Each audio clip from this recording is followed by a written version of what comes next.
बिस्मिल्लाहिर्रहमानिर्रहीम अस्सलाम वालेकुम। उम्मीद करती मेरे भैन भरा ठीक होंगे। अल्हम्दुलिल्लाह असीं भी ठीक है।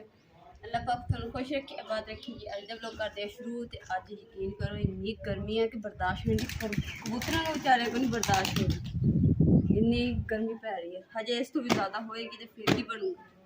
फिर मैं कहना कि तो गर्मी दे विच ना भावें धुप्प दे विच कोई भी शै रख के ना तो पका लिया करो, लकड़ी बनने की जरूरत नहीं पड़ती।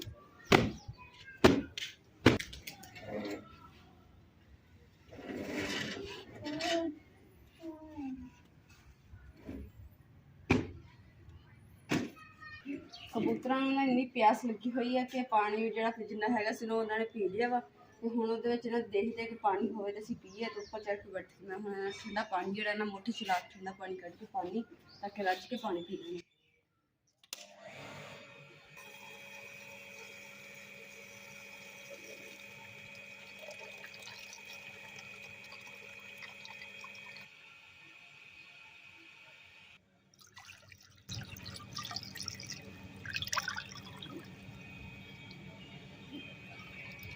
आजो आजो शाबाश पानी पी लो।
गर्मियों के ना धुप बड़ी जल्दी निकल आती है, गर्मी बहुत ज्यादा इस करके बंदा खाना पकाने बैठा ना तो उन्हें समझो कि एंड हो जाती है। जिवें तंदूर दे रोटी नहीं पक जाती तो तंदूर तप जाता, समझो कि हाल हो जाता। सारे होए पे सी धोने वाले, क्योंकि सारे बर्तन जिहड़े ना रात के आ ते दूसरा हनेरी आ गई सी जिहदे विच मैं बर्तन नहीं धो सकी।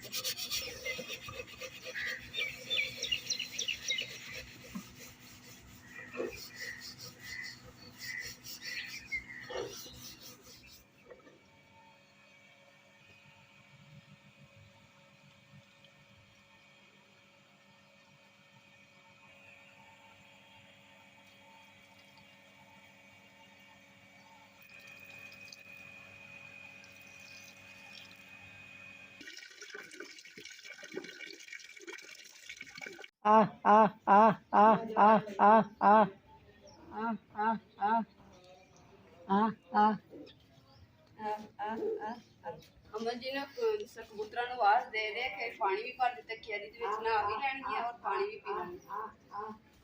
सारे खा रहे अम्मा जी इन्होंने खोरन डाल दिता और दो चार अम्मा जी माशाल्लाह कबूतरा ने ना 7 अंडे हो गए। 4 इत्थे और आंटे ता 4 उरे नुक्कर च पे ते 2 बरा पे एक नुक्कर च ओ आ वड्डी दरंगा हुंदा। अच्छा दरंगा दरंगा की हुंदी ओ की चीज हुंदी? ओ चीज हुंदी तन मन दरंगा कर मंदा पे हो जा कोने ना ना ए उड़न लगे उड़ उड़ के ना संद रुते बजन दे फिर घूम के थोड़े बैठ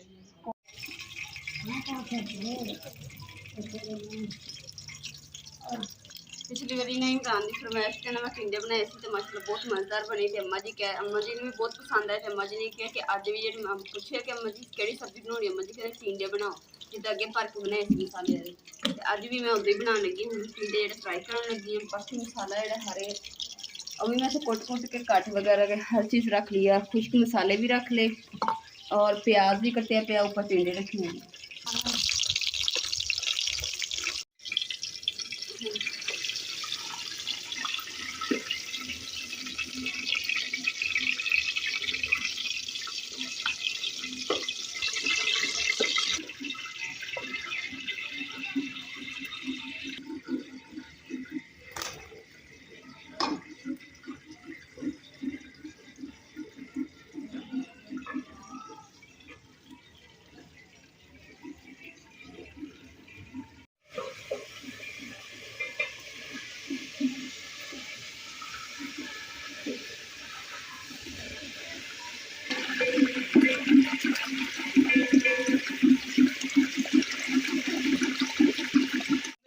बहुत तेज सी घे दे करके ना मैं ढक्कन दे के फिर मैं देसी थले लाई सी लकड़ियां खुश्क ने तेज बहुत बलदी क्या छिट्टे ने पाएगा मेरे उत्ते भी ते आग मट्ठी च बाले हैं ये बांबड़ में जाके तो बस बस बस ओहो मैं सड़की पे आई जल्दी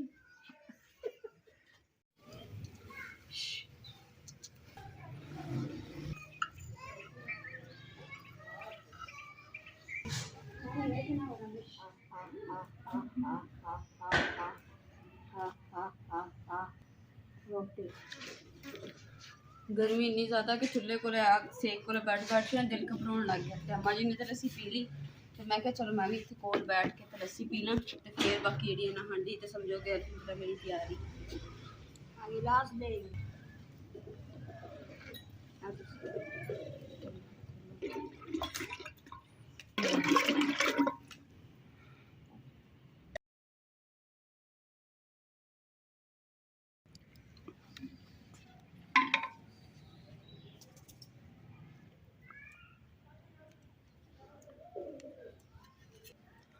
माशाल्लाह लस्सी पी के ना तो ठंड पै गई, सुकून हो गया।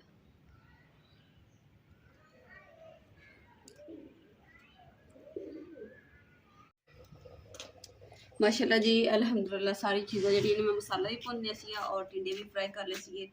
हुण हर चीज़ पा के तो मैं ऊपर रख दिता पकने वास्ते, थोड़ा जिहा पानी पाया वा ताकि अंदर तक अच्छे तरीके नाल गल जाए टिंडे। जो टिंडे का पानी बिल्कुल खुश्क हो जाएगा ना तो उदों फिर मैं जो सालन नीचे उतार देना, समझो कि फिर सालन जो ना अल्हम्दुलिल्लाह तैयार हो जाएगा। अम्मा जी कह रहे कि ना सालन दिखाओ मैनू, मैं दिखा दूँगी। अम्मा जी इद्दां ही मैं बनांदी मज़ा नहीं बनी सी। हाँ पानी ना हो गया पानी चंगी तरह सुखा लो उसके घियोस दे ना और तरह बनाना है। बिस्मिल्लाहिर्रहमानिर्रहीम। माशाल्लाह जी सालन चेक करो जी जिवें कोफ्ते पक्के हुंदे।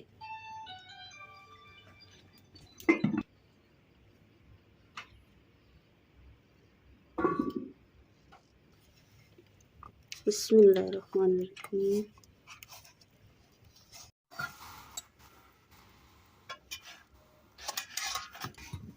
रोटी देखो कितनी सोहनी बनी अग दे उत्थे सेकी।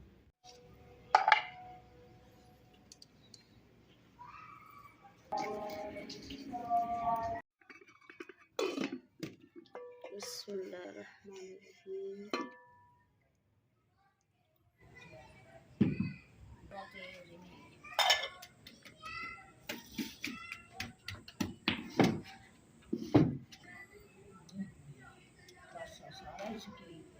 लकड़ियां का इन्ना सेक है ना कि अम्मा जी ने ना पीड़ा उधर कर लिया, अम्मा जी मेरा तो पासा ही गर्म हो गया।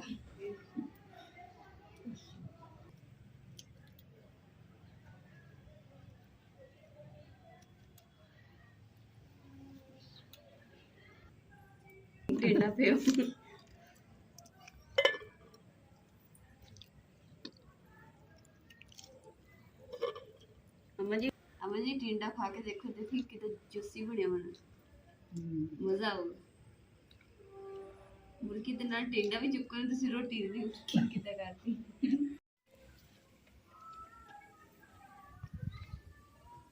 अल्हम्दुलिल्लाह जी रोटी शोटी रख देती है, अम्मा जी ने रोटी खानी स्टार्ट कर देती है तो असीं भी बिस्मिल्लाह कर देते बैठ के रोटी खाने हैं।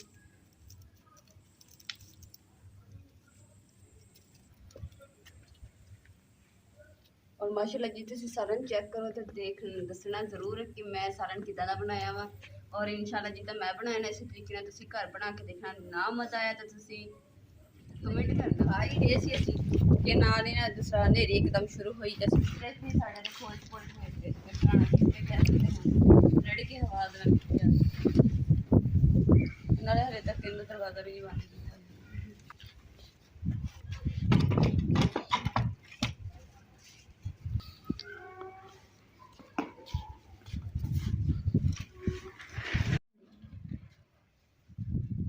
अभी ना डिगे ही रहता पौधा साडा